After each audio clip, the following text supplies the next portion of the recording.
अस्सलाम वालेकुम। आप देख रहे हैं प्रोग्राम बयानिया और मैं हूं आलिया शब्बीर। नाज़रीन, साल 2022 का इख्तिताम हुआ। 2023 नया साल, नई उम्मीदें, नई वल्वले, नए जोश और नए अज़म के साथ हम भी अपने प्रोग्राम का आगाज़ करते हैं कि मज़ीद ज़िम्मेदारी के साथ आपके सामने प्रोग्राम लेकर आएंगे। लेकिन 2022 कैसा रहा, 2023 कैसा रहेगा, आज के प्रोग्राम में इसके ऊपर बात करेंगे। 2022 की मेन स्टोरी तो यही थी कि इमरान खान वज़ीर आज़म ना रहे और PDM ने तहरीके अदम एतमाद कामयाब करवा ली और ये पाकिस्तान की तारीख की पहली कामयाबी तहरीके अदम एतमाद की सूरत में हुई थी कि किसी वज़ीर आज़म को तहरीके अदम एतमाद के ज़रिए हटाया गया।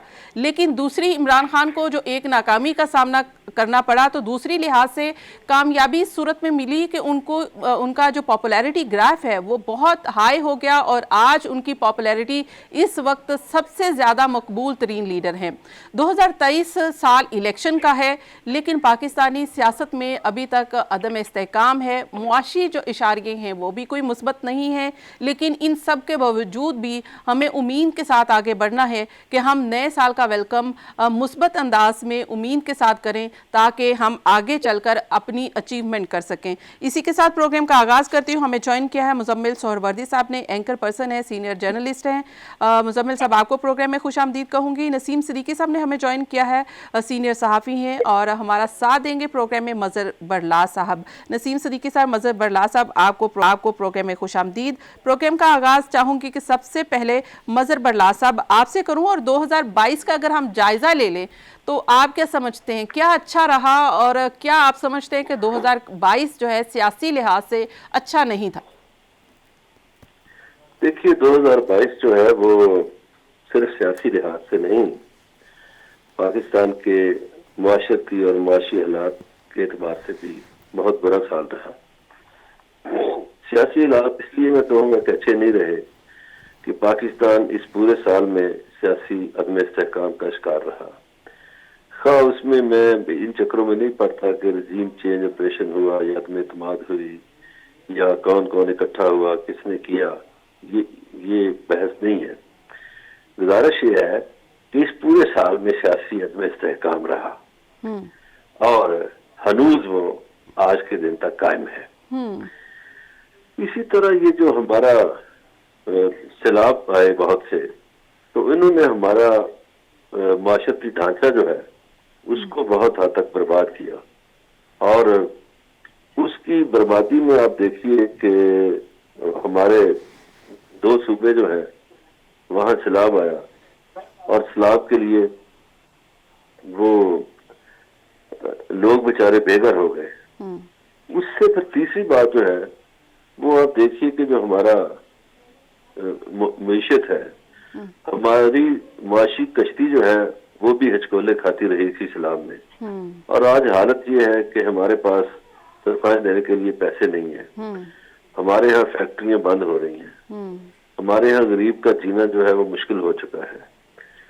और जो 2023 की आपने बात की, मुझे तो 2023 के इब्तदाई महीनों में मुश्किलात लग रही हैं। जी ठीक है मज़हर साहब, आगे बढ़ने से 2023 में दाखिल होने से पहले 2022 का जायजा और राय ले लेते हैं मुजम्मिल सोहरवर्दी साहब से। मुजम्मिल सोहरवर्दी साहब, आप क्या समझते हैं कि 2022 कैसा रहा, किसके लिए अच्छा था, किसके लिए बुरा था और ओवरऑल आप क्या उसका तज्जिया करेंगे?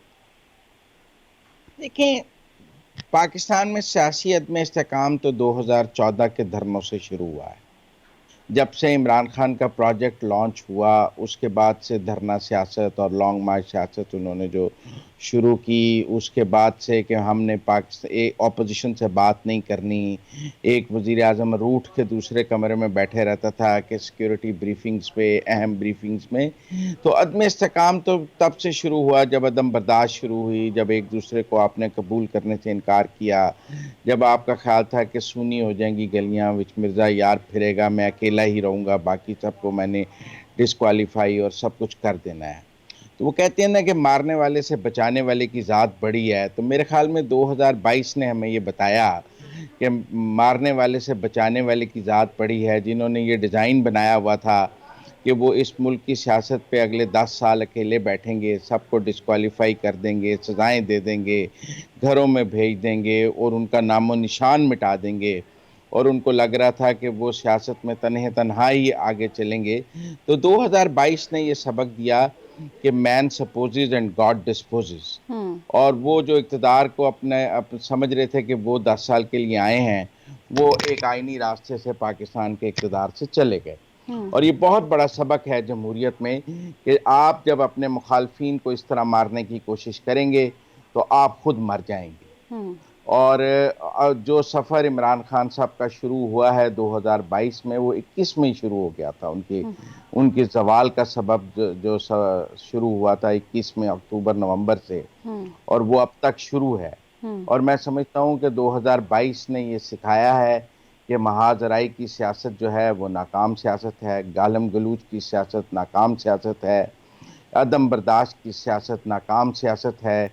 इस मुल्क को लेकिन मुजम्मिल साहब, ये आप नाकाम कैसे कह सकते हैं? यही देखिए, इमरान खान थे तहरीक अदम एतमाद से पहले, वो गैर मकबूल थे। वोट भी उनका देखें, बाई इलेक्शन वो हार रहे थे अपनी गवर्नमेंट के बावजूद। 2000 ठीक है, 2021 में वो सारे इलेक्शन हार रहे थे, 2022 में चंद इलेक्शन वो जीती हैं, क्या पता 2023 में फिर हार रहे हो। इस मुल्क में तो हर साल हमने नया इलेक्शन ट्रेंड देखा है। हम 2018 में वो जिस तरह आरटीएस बिठाकर आए थे उसको भी कोई जस्टिफाई नहीं कर सकता। जी ठीक है, ठीक है मुजम्मिल साहब, 2022 का आपने कहा कि सियासी अदम इस्तेहकाम तो 2014 से इमरान खान के पहले धरने से शुरू हुआ और वो आज तक उसी वजह से है। नसीम सिद्दीकी साहब, आपका क्या तज्जिया है? 2022 कैसा रहा सियासी लिहाज से? सियासी लिहाज से तो बहुत ही, आपको पता है कि एक्टिविटीज रही है शुरू साल से ही, जो है वो अदम एतमाद की तहरीक की वजह से काफी मामला जो है वो गर्म रहे हैं। अली, आपने अपने जो इंट्रो में बात कही थी कि पहली दफा ऐसा हुआ है कि अदम एतमाद कौमी असेंबली में कामयाब हुई है, उसके दो वजूहत थे। आप ये देखें कि एक तो नाकाम पीडीएम, जिसके अपने अंदर कोई दमखम नहीं था, पीपल्स पार्टी छोड़ चुकी थी, एएनपी को आप निकाल चुके थे, उन सबको इकट्ठा किया गया और इकट्ठा करने के बाद जो है इस अदम एतमाद को कामयाब करवाया गया। दूसरी बात यह कि पहली दफा ऐसा हुआ है कि किसी गवर्नमेंट को खत्म करने पर मिठाइयों की बजाय एहतजाज हुए। नहीं तो पाकिस्तान में ये होता था कि जब भी कोई हुकूमत को खत्म किया जाता था तो मिठाइयां बंटती थी और शादियाने बजाए जाते थे। तो आप इस अदम एतमाद की जो रूह है उसका अंदाजा लगा सकती हैं कि रूह इसके अंदर किसने फूकी थी और कहां से फूकी जा रही थी। और उसके बाद से लेके अभी तक आप देख लें कि मुल्क में सियासी अदम इस्तेहकाम है, और सियासी अदम इस्तेहकाम की वजह से मुआशी अदम इस्तेहकाम भी इस मुल्क में आया है। कहा जा रहा था कि इमरान खान की गवर्नमेंट को इस वजह से खत्म किया गया, या वोट ऑफ नो कॉन्फिडेंस लाया गया कि पाकिस्तान दिवालिया के करीब पहुंच रहा था। अगर 22 अरब डॉलर के जो रिजर्व थे, फॉरेन रिजर्व, वो मौजूद थे, और अब इस वक्त देखें कि 7 अरब डॉलर के मौजूद है, तो उस वक्त दिवालिया के करीब जा रहा था कि ये लोग मजीद दिवालिया के करीब ले गए। और फिर अक्सर चार्टर ऑफ इकोनॉमी की बात होती है। भाई, ये पीटीआई की गवर्नमेंट, इमरान खान तो नालायक लोग थे, इन्होंने तो मईशत को बड़ा नुकसान पहुंचाया। ये जो 13 जमातों का इत्तेहाद है, बहुत तजुर्बेकार लोग हैं, और आप एक तजुर्बेकार अरस्तु को लंदन से बाकायदा जहाज के ऊपर भी बिठा के पाकिस्तान में लाए हैं, तो कोई मईशत को कंट्रोल नहीं कर सका। पाकिस्तान की मईशत कभी भी इतनी अच्छी नहीं रही है। जब इमरान खान साहब को हुकूमत मिली उस वक्त भी कोई इतनी अच्छी नहीं थी। और जिस तरीके से पीटीआई और इमरान खान ने दावे किए थे कि उनके पास कोई 200 मुआशी माहिरीन मौजूद हैं, तो उनका भी देखा कि पहले असद उमर को चेंज किया, फिर आप हफीज शेख को लाए, फिर आप शौकत तरीन को ले आए, लेकिन थोड़ी थोड़ी मईशत संभलना जरूर शुरू हो गई थी। जिस तरह 2008 से लेकर 2013 में जब पीपल्स पार्टी की गवर्नमेंट थी तो पाकिस्तान में बिजली के पावर के बड़े मसाइल पैदा हुए, लेकिन जब नवाज शरीफ की गवर्नमेंट 2013 में आई तो आपको सस्टेनेबिलिटी नजर आई कि उन्होंने बिजली के ऊपर काम किया, पावर के ऊपर काम किया, और 2017 तक जो है हालात काफी मुल्क के बेहतरी की तरफ जा रहे थे। लेकिन फिर आपने एक पॉपुलर सियासी लीडर, पॉपुलर सियासी जमात के साथ जो उसका हशर किया, फिर जो है पाकिस्तान अदम इस्तेहकाम की तरफ गया, फिर इमरान खान साहब की गवर्नमेंट आई, उसके बाद आहिस्ता आहिस्ता वो ट्रैक पे चढ़ने लगी। गो के आपने देखा कि कोविड की वजह से पूरी दुनिया में जो है माशी हालात बहुत खराब हुए, लेकिन पाकिस्तान में जो भी उस वक्त हुकूमत थी उनकी पॉलिसीज की वजह से, जिस तरह उन्होंने लॉकडाउन को स्मार्ट लॉकडाउन किया, तो हमारी इंडस्ट्री बूम पे गई। हमारी इंडस्ट्री बूम पे थी, फैसलाबाद में लूमें चल रही थी, आपकी टैक्स कलेक्शन आहिस्ता आहिस्ता बढ़ रही थी, आपकी रेमिटेंसेस बहुत हद तक बढ़ गई थी, तो चीजें बेहतरी की तरफ जा रही थी। लेकिन अभी जिस तरह 13 जमातों का इत्तेहाद आया है, इनकी अभी तक भी कोई अच्छी बात आप डिस्कस नहीं कर सकते कि इन्होंने 8 महीने में आके ये कारकर्दगी दे दी है। लाजमी बात है इनको भी टाइम चाहिए, लेकिन इनके पास टाइम है नहीं। इनको 7-8 महीने बाद इलेक्शन में जाना पड़ेगा, तो जो उस वक्त तक ये इतनी बदनामी मोल ले लेंगे कि जिस तरह अभी मेरा दोस्त मुजम्मिल कह रहा था कि 2021 में अनपॉपुलर थी पीटीआई, बिल्कुल सही है। इन लोगों ने पता नहीं क्यों ये अपना जो है वो गले में घंटी अपनी बजवाई है। अच्छा वाला वो अनपॉपुलर हो रहा था, आप सीटें जीत रहे थे, नॉर्मल इलेक्शन में आते, लेकिन बहरहाल जो भी साजिश चली, जो भी चीजें चली, उसका भी इनको खमियाजा भुगतना पड़ रहा है। और मैं मुजम्मिल साहब को बता दूं एक बात कि देखें ये चीजें ओवरनाइट चेंज नहीं होती। ये गवर्नमेंट चेंज हुई, आपने इमरान खान को निकाला तो इमरान खान पॉपुलर हुआ है। तो अभी जब तक इलेक्शन अभी हो, अगले साल हो, इमरान खान पॉपुलर रहेगा। वंस वो पॉपुलर रहेगा, पॉपुलर वोट उसके साथ रहेगा। जी ठीक है, जब उसकी हुकूमत खत्म होगी या टाइम पूरा करेगी, उसके बाद कोई तब्दीली ये बेनिफिट इमरान खान को तो हो गया, लेकिन ये पीडीएम की हुकूमत को कैसे हासिल होगा? ये 8-9 महीने में ये देखें कि इस वक्त महंगाई किस कदर ज़्यादा हो गई है। मईशत जो है वो भी अभी ये कह रहे थे कि डिफ़ॉल्ट होने से मुल्क को बचाने के लिए ये हुकूमत आई थी, लेकिन इसी वक्त भी ऐसी कंडीशन है, बल्कि उससे बदतर है। तो मुज़म्मिल सोहरवर्दी साहब, आप इस वक्त की पीडीएम की हुकूमत की परफॉर्मेंस कैसे देखते हैं? ना तो अवामी सतह पर इन्होंने कोई रिलीफ दिया है, ना मईशत को कोई सहारा दी है, तो इनकी 8-9 महीने में इनकी अपनी कारकर्दगी क्या रही है?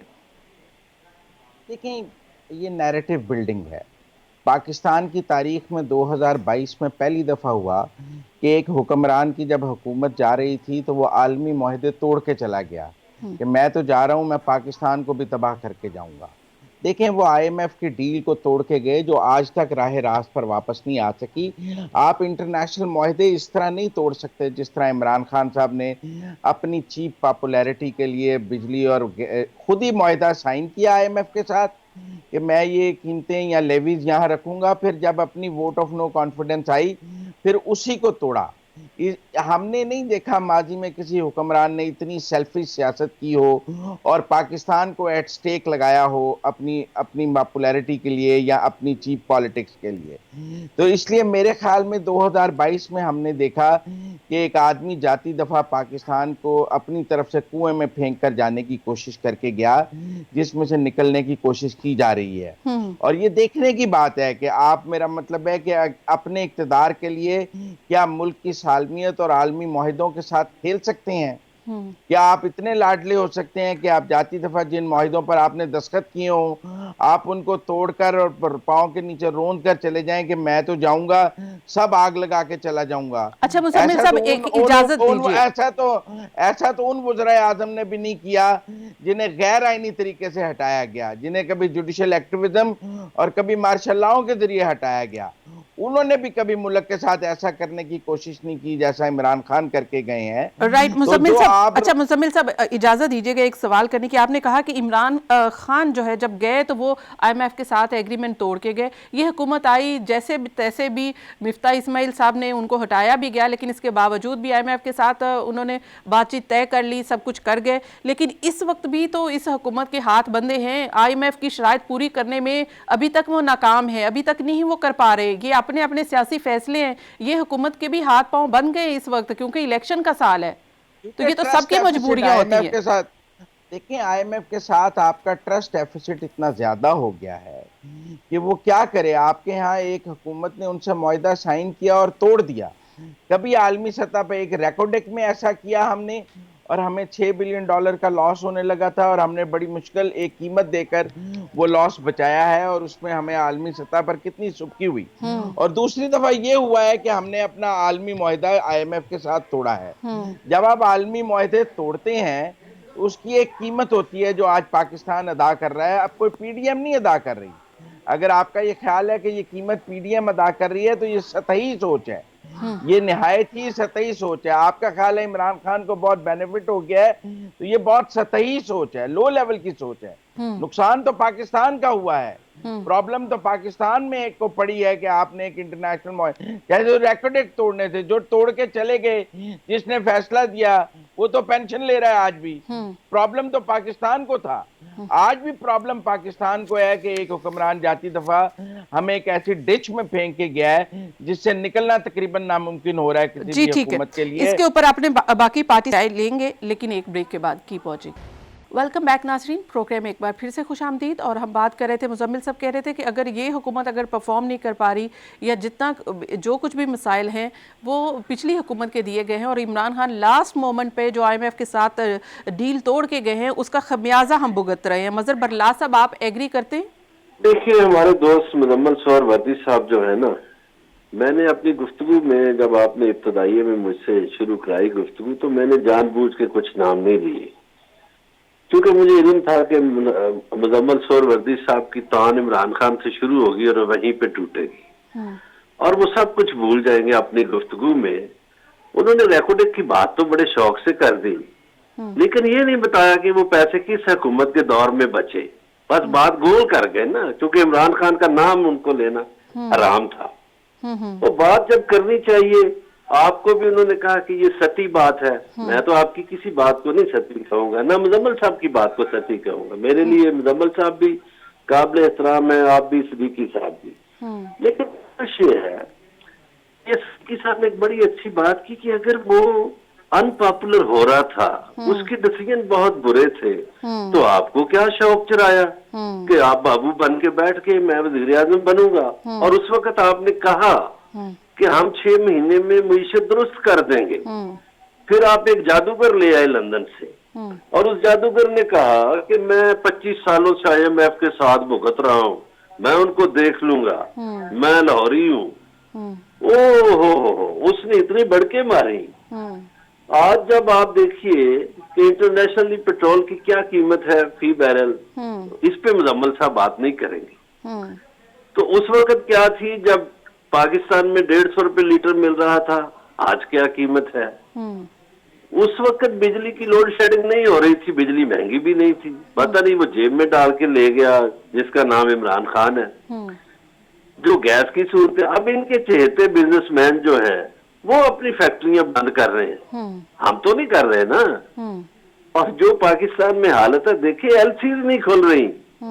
अब तो जो इनको लेकर आए, जिन्होंने इनको इकट्ठा किया, वो भी पछता रहे हैं और उन्होंने इनको कह दिया है वो हमेशा, मजहर बरला साहब इजाजत दीजिए, वो हमेशा लाने के बाद ही पछताते हैं।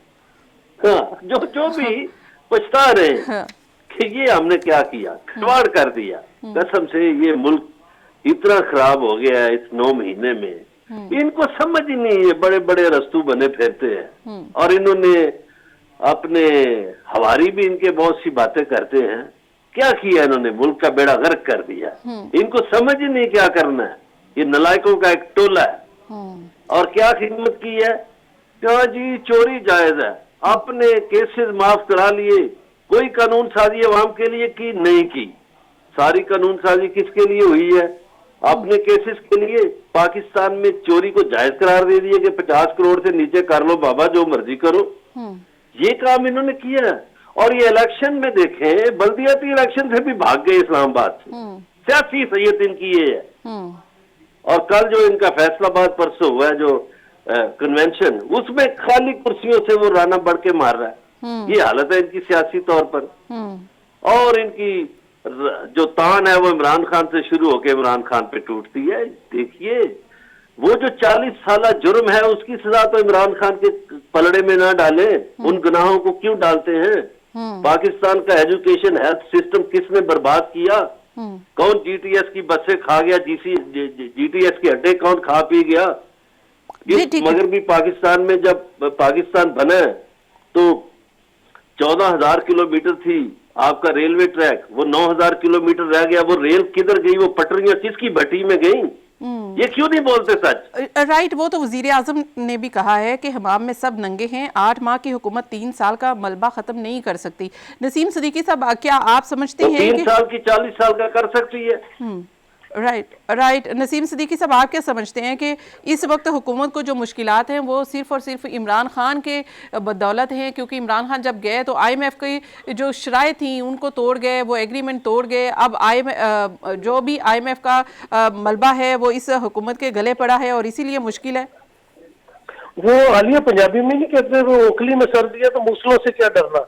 तो इन्होंने ओखली में सर तो खुद दिया था ना। इनको सब पता था कि इमरान खान क्या कर रहा है। इमरान खान आखिरी वक्त तक अपनी हुकूमत बचाने की कोशिश करता रहा, अगर उसने कोई ऐसी बारूदी सुरंग बिछाई होती तो वो तो छोड़ के खुद ही चला जाता कि लो जी तो पुख्तो आगे जाके। IMF के साथ तो मामला चलते रहते हैं, आपके पास बहुत एक्सपर्ट मौजूद है। आपने देख लिया कि मिफ्ता इस्माइल के बारे में इसहाक डार ने क्या कहा और इसहाक डार के बारे में मिफ्ता इस्माइल क्या कह रहे हैं। इस मुल्क की इकोनॉमी को संभालना कोई आसान काम नहीं है। ये मलबे डाल देते हैं एक दूसरे के ऊपर। इमरान खान कहता जी पुरानी हुकूमत डाल गई थी, ये कहते हैं जी इमरान खान की वजह से हो गया। मतलब ये कि अपनी फिर आप हुकूमत में क्या करने आते हो? अपने केसेस माफ करवाने आते हो। रहना लंदन में, बच्चे लंदन में, पढ़ाइयाँ लंदन में, इलाज लंदन में, कारोबार लंदन में, तो फिर पाकिस्तान सिर्फ हुकूमत करने के लिए आते हैं। अच्छा, जब से हुकूमत में आई है ये PDM, अपने केसेस माफ करवाए जा रहे हैं, अपने बच्चों को वापस बुलवाया जा रहा है, अपने बच्चों को नौकरी पे लगाया जा रहा है, उनको जहाज दिए जा रहे हैं जी पूरी दुनिया की सैर करके। और मेरा मतलब है कि परफॉर्मेंस होनी चाहिए। आप परफॉर्मेंस दिखाएं, हम कायल हो जाएंगे। हम तो सब पे तनकीद करते हैं। हमने इमरान खान की जब हुकूमत थी, उनकी गवर्नेंस की प्रॉब्लम थी, जो कुछ करप्शन के केसेस हुए, हमने उसके ऊपर भी आवाज उठाई। ये तो तजुर्बेकार लोग हैं, 35-35 साल से बैठे हुए। 10 साल पंजाब के अंदर हुकूमत की है शहबाज शरीफ साहब ने, 15 साल होने के आगे है सिंध हुकूमत के अंदर पीपल्स पार्टी को। इनकी क्या कारकर्दगी है? 3 साल की तो ये बड़ी मिसाल देते हैं कि इमरान खान बारूदी सुरंगें बिछा गया। तो ये क्या बिछा के गए थे? ये तो एटम बम ही बिछा के गए थे मेरे ख्याल से। तो बात ये है कि अपने काम से काम रखें और कुछ परफॉर्म करने की जो है वो जरूरत है। यानी कि वफाकी अपना दारुल हुकूमत आप चली जाएं, एक पर एक प्रेस कॉन्फ्रेंस हो रही होती है। पहले एक वजीर आता है, वो इमरान खान के खिलाफ बोल जाएगा, दूसरा आएगा वो घड़ी का शोशा लेके आ जाएगा, तीसरा आएगा फला आ जाएगा। भाई अपनी अपनी मिनिस्ट्री में बैठो, अपनी अपनी मिनिस्ट्री का काम करो। 2 इनको वजीर खजाना रखने चाहिए। एक जो है वो खशकोल लेके बाहर के मुल्कों में फिरता रहे और दूसरा जो है पाकिस्तान के अंदर किस तरह अपनी मईशत को बेहतर करना है। ये जरा हुकूमत बताए ना कि इमरान खान तो बारूदी सुरंगें बिछा गए, ये तो बच्चे बच्चे को पता चल गया। ये बताएं 7 महीने में इन्होंने क्या कोशिश की कि पाकिस्तान की एक्सपोर्ट्स बढ़े, इन्होंने क्या कोशिश की कि टैक्स कलेक्शन बढ़े, इन्होंने क्या कोशिश की कि रेमिटेंसेज आए, इन्होंने क्या कोशिश की कि लोकल इन्वेस्टर जो है वो अपना रियल एस्टेट के अंदर इन्वेस्ट करे। इमरान खान के जमाने में कारें और मोटरसाइकिलें रिकॉर्ड सेल पे चली गई थी। लेकिन नसीम सिद्दीकी साहब आज वो ही ये है कि वो ये कहते हैं कि सियासी अदम इस्तेकाम है और ये इमरान खान ने पैदा किया हुआ है ताकि ये हुकूमत चल ही ना सके, सियासी अदम इस्तेकाम का शिकार रहे और यहाँ पर कारोबारी और जितने भी इन्वेस्टर हैं उनका यहाँ पे ट्रस्ट जो है वो डेवलप ना हो सके। आलिया वो इंग्लिश में कहते हैं ना कि we all are living in a fool's paradise. सियासी अदम इस्तेकाम आप लेके आए, आपने लाके वोट ऑफ नो कॉन्फिडेंस दिया। मुल्क एक पटरी के ऊपर चढ़ रहा था और अगले साल इलेक्शन थे और आपने आके जीत जाना था, आपको हुकूमत मिल जाती। तो सियासी अदम इस्तेकाम 13 जमातों ने पैदा किया। जिस तरह इमरान खान को निकाला गया, जिस तरह उसके एलाइज को इधर से बिठा के उधर किया गया, और ये कोई और नहीं कह रहा, वो अपने मुंह से कह रहे हैं। MKM ने कहा कि हमारा जो दौर मुस्लिम लीग नून के साथ गुजरा या पीपल्स पार्टी के साथ गुजरा, उससे बेहतर हमारे रिलेशन PTI के साथ थे। मोहसिन दावड़ की आपने पिछले दिनों कौमी असेंबली में तकरीर सुन ली। अली वजीर को आप वोट डालने के लिए तो ले आते हैं अदम एतमाद के अंदर, उसके बाद से उसको कोई सेशन आपने अटेंड करने दिया? बाप पार्टी को कौन लेके आया इस तरफ? खालिद मक्सी का मेरे से खुद डायलॉग हुआ था, उस वक्त ये अपोजिशन लीडर के कमरे के सामने खड़े थे और वोट ऑफ कॉन्फिडेंस होने वाला था। मैंने उनसे पूछा कि आपने क्यों एलाई छोड़ दी, कोई आपको प्रॉब्लम थी? कहता पहले उन्होंने कहा उधर चले जाओ, फिर उन्होंने कहा इधर आ जाओ।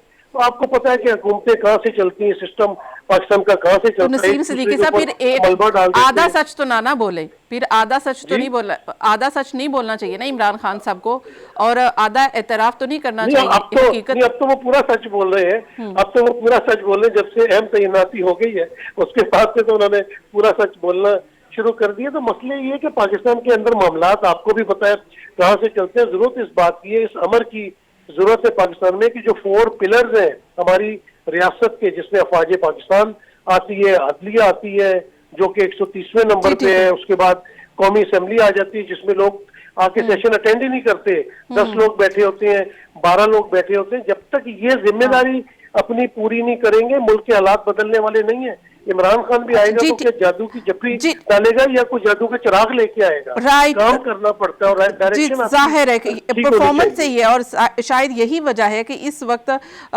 इलेक्शन में जाने के लिए पीडीएम की जमातें जो हैं वो तैयार नहीं है, क्योंकि उनको पता है कि परफॉर्मेंस नहीं है तो वोट कैसे मिलेगा। यहाँ पे ब्रेक शामिल करेंगे, ब्रेक के बाद जब हम वापस आएंगे तो 2023 क्या करना चाहिए और किस तरह से बेहतरी आ सकती है, इस पर बात करेंगे और एस्टैब्लिशमेंट के एपॉलिटिकल होने पर भी बात करेंगे, लेकिन एक ब्रेक के बाद की पहुंचे। वेलकम बैक नाजरीन, प्रोग्राम एक बार फिर से खुशामदीद। ज़ाहिर है कि अपना अपना नज़रिया, अपना अपना एक बयानिया है, अपना अपना एक तज्जिया है, हर एक की राय है। हम एहतराम करते हैं हर एक की राय की कि जिसकी भी जो राय है उसको रिस्पेक्ट देनी चाहिए, लॉजिक के साथ बात ज़रूर करनी चाहिए, बैकग्राउंड ज़रूर बताना चाहिए। मुज़म्मिल साहब, जैसे कि बात 2022 की हो रही है, लास्ट क्वेश्चन 2022 में इस्टेब्लिशमेंट के एपॉलिटिकल होने का, तो 2022 में आपका क्या व्यू पॉइंट है कि 2022 में इस्टेब्लिशमेंट एपॉलिटिकल रही? एस्टेब्लिशमेंट तो सन 47 से कभी एपॉलिटिकल नहीं रही और ना कभी एपॉलिटिकल हो सकती है पाकिस्तान की एस्टेब्लिशमेंट। और आप ये कह सकते हैं कि उन्होंने अपना जो काम करने का तरीक़ाकार है वो बदला है। इमरान खान साहब के दौर में, जैसे कि फवाद चौधरी साहब ने कहा कि हमने सारी पॉलिटिक्स आउटसोर्स की हुई थी और वो सारे काम अपने जो हैं वो DGISI से करवाना पसंद करते थे, ख़ुद कोई सियासी काम नहीं करते थे। तो उस रोल को थोड़ा चेंज किया गया है, DGISPR के रोल को चेंज किया गया है, DGISI की विजिबिलिटी को कम किया गया है। जो वो तस्वीरें जारी होती थीं प्राइम मिनिस्टर के साथ DGISI की, और उससे पाकिस्तान के पॉलिटिकल एरिना को मरूब करने की कोशिश की जाती थी सेम पेज थ्योरी के साथ, और डराने की कोशिश की जाती थी, वो ज़रूर ख़त्म हुआ है कि आप फ़ौज के कंधों पर बैठकर दूसरों को, अपने सियासी मुखालफिन को डराएं। तो ये पॉलिसी फ़ौज ने ज़रूर ख़त्म की है कि हमारे कंधे इस काम के लिए इस्तेमाल ना करें, और वही इमरान खान के डाउनफॉल की सबसे बड़ी बात थी, क्योंकि वो उन्हीं कंधों पर सवार थे और आज भी वो उन्हीं कंधों की तलाश में। आप देखें ना, नसीम सिद्दीकी साहब ने 10 साल नून लीग के गिना दिए, 15 साल पीपल पार्टी के गिना दिए, लेकिन KP में 9 साल नहीं वो PTI की बात करते। उनकी अपनी देखने की नज़र है, हुस्ने नज़र है, उन्हें 9 साल वो नज़र नहीं आते और उनको नहीं समझ आती कि जब सैलाब आया और दरियाए सवात पर जो तबाही हुई, वो एनक्रोचमेंट्स जो हैं वो PTI के किस वज़ीर की बनवाई हुई थी, और जिस पर जब पूरी दुनिया ने भी कहा, आर्मी चीफ ने भी कहा, सब ने कहा कि इंक्वायरी होनी चाहिए, तो किसको बचाने के लिए वो इंक्वायरी रोकी जा रही है कि दरियाए सवात पर वो होटल किसने बनवाया था जिसकी तबाही हुई, और वो एनक्रोचमेंट्स दरियाए सवात पर किसने तामीर कराई थी जिसकी वजह से हमेशा दरियाए सवात पर तबाही होती है। 9 साल से तो PTI की हुकूमत थी KP में। किस किस वजीर ने क्या क्या वहाँ लैंड माफिया का दरिया सवात पर काम किया है, वहाँ हेलीकॉप्टर की कैसे ऊबर सर्विस शुरू है, यकीनन वो हमारे दोस्तों को नजर नहीं आता और उनका ख्याल है कि KP पाकिस्तान का हिस्सा नहीं है, और उसके बारे में तो बात बिल्कुल नहीं करनी चाहिए, क्योंकि वो पाकिस्तान का हिस्सा थोड़ी है। पाकिस्तान तो सिर्फ पंजाब और सिंध का नाम है, KP में तो नहीं है। लेकिन ये अपनी अपनी देखने की नज़र है कि किसको कहाँ क्या नज़र आ जाता है। बाकी मैं समझता हूँ कि 2022 जो है वो पाकिस्तान में एक आईनी तब्दीली का साल था। किसी गैर आईनी तरीके से किसी को नहीं निकाला गया, और ये अच्छी बात है कि चाहे चौधरी परवेज़ इलाही को जनरल बाजवा का फ़ोन आया और आज इमरान खान साहब ने उन्हें गोद में बिठाया हुआ है, चाहे वो उनकी गोद में बैठ के उन्हीं की दाढ़ी को छीनते रहते हैं जनरल बाजवा की हिमायत कर करके, लेकिन इमरान खान को कबूल है चौधरी परवेज़ इलाही जनरल बाजवा का भेजा हुआ। सिर्फ उन्हें नहीं कबूल तो मरकज में जनरल बाजवा की तब्दीली नहीं ना कबूल, पंजाब में तो कबूल है। तो मीठा मीठा हप हप, यहाँ तो वो कहे ना कि मुझे जनरल बाजवा का भेजा हुआ चौधरी परवेज़ इलाही भी कबूल नहीं है। मैंने तो मैं चौधरी परवेज़ इलाही ने मेरे नजरियात नहीं मिलते, इन्होंने मेरी पीठ में छुरा घोंपाया है, तो मैं इनको साथ लेके नहीं चल सकता। इक्तदार कितनी भी गंदी प्लेट में मिले उन्हें कबूल है, राइट। लेकिन जैसे नसीम सिद्दीकी साहब ने कहा, और की प्लेट में मिले कबूल है। जी ठीक है, मज़हर बरलास साहब की जानिब चलती हूँ। जैसे कि पहले नसीम सिद्दीकी साहब ने भी कहा है कि इमरान खान ने तो हर हद तक अपनी हुकूमत बचाने की कोशिश की, और वो इसका एतराफ़ भी कर रहे हैं कि ये एतराफ़ भी किया गया कि आर्मी चीफ को एक्सटेंशन ऑफ़र की गई कि आपको एक्सटेंशन दे देते हैं, ताहयात एक्सटेंशन दे देते हैं, तो आप ये हुकूमत को या इमरान खान को वज़ीर आज़म की कुर्सी पर रहने दें। तो मज़हर बरलास साहब, आपकी क्या राय है कि एपॉलिटिकल 2022 में रही इस्टेब्लिशमेंट? मैं मुजम्मिल सोहरावर्दी की वाहद बात है जिससे इत्तेफाक कर रहा हूँ कि एपॉलिटिकल ये कभी भी नहीं रहे। 47 से लेकर, लेकिन 2 और शोबे हैं वो भूल गए हैं या उन्होंने नाम जानबूझ के नहीं लिया। हमारी अदलिया भी ये पॉलिटिकल नहीं रही, हमारी ब्यूरोक्रेसी भी नहीं रही। किस तरह वो 50 में वो गूंगा ब्यूरोक्रेट गवर्नर जनरल बन गया था, किस तरह उसने फिर छुट्टियां कराई, कभी एक वजीर आजम की छुट्टी कराई, कभी दूसरे की कराई, और 54 में किस तरह एक बावर्दी शख्स वजीर दफा बन गया था, फिर दूसरा ब्यूरोक्रेट भी वजीर बन गया जो सेक्रेटरी दफा था, और किस तरह उन्होंने शर्तें आयद की, और किस तरह वो बोगरा को बुला के अमेरिका से तो उसको वजीर आजम बना दिया, और किस तरह नून को मजबूर किया। तो ये मजबूरियों का सफर तो हमारा 50s में ही था। और फिर वो मौलवी तमीजुद्दीन वाला जो केस है, ये उससे लेकर हमारी अदलिया ने नजरिया जरूरत पैदा कर लिया, वो अब भी कर लेंगे। जब ये देखिए 12 अक्टूबर को मियां नवाज शरीफ साहब को उतारा गया इक़्तिदार से, तो नजरिया जरूरत फिर जाग पड़ा। और अभी रेकॉर्ड की बात इन्होंने की थी, जो वो हीरो था इनका, वो इनका हीरो था ना, वो जो इफ्तिखार था जो पेंशन ले रहा है अभी भी, उसने मुल्क का कितना नुकसान किया। तो मेरे ख्याल में ये बाकी तीनों शोबे जो है ना, ये भी ये पॉलिटिकल कभी नहीं रहे। तो हमें इस पूरा सच यही बोलना चाहिए और यही लाते रहे। ये सिर्फ आप इमरान खान का ना कहे, भुट्टो को कौन लाया था, वो क्या कुछ किसी को कहता था, मियां नवाज शरीफ को कौन लाया था, किस तरह वो एक आमराना दौर में पहले स्पोर्ट्स बोर्ड के चेयरमैन बने, फिर मशीर बने, फिर वजीर खजाना पंजाब के बन गए।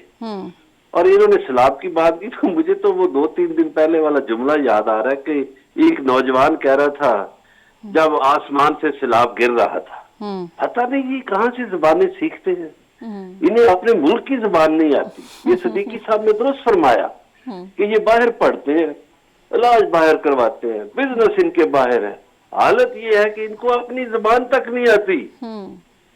और वजीर आजम साहब हमारे पूछ रहे हैं कि डिफॉल्ट को क्या कहा जाता है। वो किसी गरीब के घर जाए, उससे पूछे कि डिफॉल्ट क्या होता है, वो उन्हें बता देंगे कि डिफॉल्ट किस बला का नाम है, किस चीज का नाम है। 2023 जो है, ये देखिए हमारी मीशत अब इतनी खराब हो गई है कि हमें 2023 में अपनी मीशत पे तवज्जो देना चाहिए, ताकि हम खित्ते में सबसे पीछे क्यों चले गए।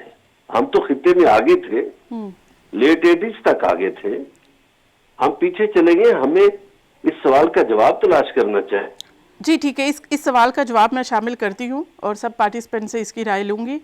लेकिन हमारे साथ नसीम सिद्दीकी साहब है। नसीम सिद्दीकी साहब, एस्टैब्लिशमेंट के बारे में शॉर्ट सा कमेंट कर दें आप भी, ताकि आपका भी व्यू आ जाए। मैं फिर 2023 में हम क्या कर सकते हैं और क्या होना चाहिए, इस पर बात करते हैं। जी, मुझसे सवाल पूछा आपने? जी जी बिल्कुल। अच्छा आलिया, देखिए बात यह कि दुनिया में जो है ना एस्टेब्लिशमेंट का रोल एक मौजूद होता है, लेकिन कुछ मुल्कों में ये रोल इतना ज्यादा होता है कि सियासतदानों को काम करने नहीं दिया जाता। इसमें कोई दो राय नहीं है। जिस तरह मुजम्मिल ने भी बात की और मजहब बरलार साहब ने भी बात की, मैं बिल्कुल उनकी बात की तायद करता हूँ कि ये जो तजुर्बात है ना, ये पाकिस्तान से खत्म करने होंगे। हम अगर अपनी तारीख पढ़ें तो उसमें आप देखें कि जब पाकिस्तान बना था 1947 में, उस वक्त जो कॉन्स्टिट्यूएंट असेंबली मौजूद थी, उसमें कौन लोग ज्यादा थे, मुल्क के कौन से हिस्से के लोग ज्यादा मौजूद थे, लेकिन आपने किस हिस्से को वजारत आजमा दी। उसके बाद आप चले जाए कि जो बीच में जो कुछ भी होता रहा, उसको बहुत लंबी डिटेल में जाना पड़ेगा। 71 में पॉपुलर लीडर कौन था और किसने सबसे ज्यादा सीटें पाकिस्तान में जीती थी? पाकिस्तान था ना, उसको आप मशरकी और मगरबी 2 हिस्सों में डिवाइड किया हुआ था, लेकिन एक वन पाकिस्तान था ना। तो किसने पाकिस्तान में ज्यादा सीटें जीती? ज्यादा भी नहीं, तकरीबन डबल सीटें जीती थी, लेकिन आपने उनके साथ क्या हशर किया, गद्दारी के इल्जाम मोहतरमा फातिमा जिन्ना तक पर लगते रहे। तो ये रविश खत्म नहीं हो रही। फिर आपने भुट्टो साहब पाकिस्तान के जो अलहदगी के बाद पाकिस्तान के लीडर थे, वजीर आजम थे, उनके साथ क्या सलूक किया। फिर जिस तरह 90 की दिहाई में एक कुश्ती चलती रही, कभी पीपल्स पार्टी की हुकूमत को खत्म करवाएगा। लेकिन फिर जाहिर है कि नसीम सिद्दीकी साहब, जब आप ये कहते हैं ना कि भुट्टो के साथ क्या हुआ, आप फातिमा जिन्ना का नाम लेते हैं, उनके साथ क्या हुआ, आप इमरान खान की बात तो करते हैं, बीच में आप जो नवाज शरीफ है ना, उनको 3 बार वजीर आजम बनने के बाद उनके साथ क्या सलूक हुआ, ये आप मिस कर देते हैं। ये फिर ये तजाद तो नहीं होना चाहिए ना, ये भी कहे। नहीं, आपने मेरी बात बीच में काट दी। मैं अभी भुट्टो साहब तक पहुंचा था। अगर मेरी बात आप मुकम्मल होने देती और सुनती तो शायद आपको ये सवाल ना करना पड़ता। उसके बाद आपने देखा कि 90s के अंदर किस तरह म्यूजिकल चेयर चलती रही। कभी मोहतरमा की हुकूमत खत्म की जाती रही, कभी नवाज शरीफ की हुकूमत खत्म की जाती रही। फिर आपने नवाज शरीफ साहब के ऊपर तैयारा अगवा का केस बना दिया।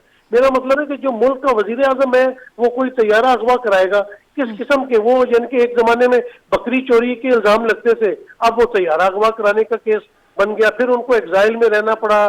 फिर जरदारी साहब को जिस तरह 11 साल आपने जेलों में रखा, कितने बड़े बड़े मुकदमात उनके ऊपर बनाए गए, उनका रिजल्ट क्या निकला? कुछ भी नहीं निकला। फिर नवाज शरीफ साहब वापस आते हैं, मोहतरमा वापस आती है। फिर जिस तरह फिर नसीम सिद्दीकी साहब ये भी एतराफ कर लेना चाहिए कि ये जो करप्शन के केसेस हैं, जैसे PMLN कहती है या जो कुछ पीपल्स पार्टी भी कहती है, ये भी सब मन गढ़ंत है। ये भी सिर्फ जो कि सियासी इंतकाम है या जो प्रेशराइज है या विक्टिमाइज है, कुछ भी मैं इस चीज से इख्तलाफ करूंगा कि ये बिल्कुल कोई सियासी इख्तलाफ नहीं होते। ये करप्शन की होती है। इमरान खान के दौर में भी क्या करप्शन कम हो गई थी? वही तोशा खाना को आपने कहा कि ये भोंडा सा ले आते हैं, तो ये देखिए तोशा खाना जो है ना, तोशा खाना कोई जुर्म नहीं है। अगर कोई किसी ने, नवाज शरीफ ने या जरदारी साहब ने या इमरान खान ने पॉलिसी के मुताबिक वहां से चीज खरीद के और उसको बेच दी, तो ये जुर्म छोटा है, ये जुर्म नहीं है। ये मोरल इखलाकी आप बात कर सकते हैं। लेकिन बात यही है कि बड़े बड़े ठेके लिए जाते हैं।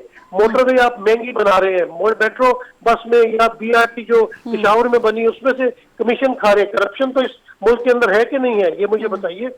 जब भी कोई सर्वेज आते हैं कि 55% से 60% तक जो है वो पाकिस्तान में करप्शन होती है, और फिर जब सर्वेज आते हैं तो हमारा मुल्क करप्शन में किस नंबर के ऊपर आता है? तो ये करप्शन कौन आके कर जाता है? कोई गरीब तो नहीं करता, ये आवाम तो नहीं करती। जो ऊपर ऑफिसर बैठे हैं, ब्यूरोक्रेसी है, एस्टेब्लिशमेंट है, सियासतदान है, यही करते हैं ना। और हमारी अदलिया 130 नंबर पे क्यों आ रही है? अगर वो सही फैसले करे, सही तरह गवाहों को और जो सबूत होते हैं उनको ना मिटाया जाए, तो मुझे बताइए कि आप बकरी चोरी वाले को तो पकड़ लेते हैं। पिछले दिन एक खबर थी कि आजकल बच्चे को नहीं है, एक सिस्टम जो है, सिस्टम सब कुछ है आलिया, सिस्टम है सारा, लेकिन उसको चलाना नहीं चाहते क्योंकि करप्शन हर किसी के अंदर सराहियत कर चुकी है। 20 लोगों को सजा मिले ना तो अब देखें, लग पता जाएगा कि इस मुल्क में होता क्या है। लेकिन हर कोई बच के निकल जाता है। चले हाँ, अब हमने 2022 को जो है बाय बाय करना है, 2023 का वेलकम करना है, इसी उम्मीद के साथ करना है कि आगे हमें मुस्बत चीज़ें मिलेंगी, अच्छी चीज़ें मिलेंगी। मुल्क के साथ अगर अच्छा होगा तो जाहिर है अवाम के ऊपर भी उसका असर पड़ेगा। मुजम्मिल सोहरवर्दी साहब, 2022 को हम इसी के साथ के जो हुआ सो हुआ, अब आगे एक उम्मीद बांधनी चाहिए, नए साल का मुस्बत तरीके से आगाज़ करना चाहिए। क्या बेहतरी की ज़रूरत है और उसके लिए हुकूमत क्या कर सकती है? देखिए, मैं समझता हूँ कि सन 71 में जब पाकिस्तान 2 लख्त हुआ तो इस मुल्क का सबसे बड़ा मसला इसकी बका थी, सिक्योरिटी थी, कि ये कायम रहेगा, इसके ऊपर दोबारा हमला ना हो जाए, को उसको फिर इसका कोई हिस्सा ना टूट जाए। तो हमने इस मुल्क की सिक्योरिटी पे बिलियंस ऑफ डॉलर्स लगाए हैं। लोग कहते हैं पाकिस्तान में क्या हुआ, वो भूल जाते हैं कि हमारे पास आज भारत से ज़्यादा न्यूक्लियर वॉरहेड्स हैं। और एक न्यूक्लियर वॉरहेड की ज़रा कीमत डॉलर्स में देख लें और फिर पाकिस्तान के न्यूक्लियर वॉरहेड्स की कीमत देख लें तो समझ आ जाएगी कि पाकिस्तान ने अपना पैसा कहाँ इन्वेस्ट किया है। अब पाकिस्तान का सबसे बड़ा मसला जो है वो पाकिस्तान की माशी बका है। हमने अपनी वॉर इंडस्ट्री में इतना ज़्यादा इन्वेस्ट किया है कि हम अपनी दूसरी इकॉनमी की तरफ बिल्कुल तवज्जो नहीं दे सके। हमने मिसाइल्स बना लिए, टैंक्स बना लिए, एटॉमिक वॉरहेड्स बना लिए, सब कुछ बना लिया, लेकिन सूरत हाल ये है कि मुल्क और कौम चलाने के लिए जो सुई बनानी थी, जो साइकिल बनानी थी, जो और चीज़ें बनानी थी, वो हम ना बना सके। आज पाकिस्तान को एक मिसाक मईशत की ज़रूरत है। पाकिस्तान के तमाम, जिस तरह 71 के बाद सब इकट्ठे होकर बैठे थे और उन्होंने एक आइन बनाया था, मुल्क बनाने का एक तरीका बनाया था, इस मुल्क को एटमी प्रोग्राम देने के लिए सब इकट्ठे थे, कहा था घास खा लेंगे लेकिन देंगे, वो सियासतदान ही थे।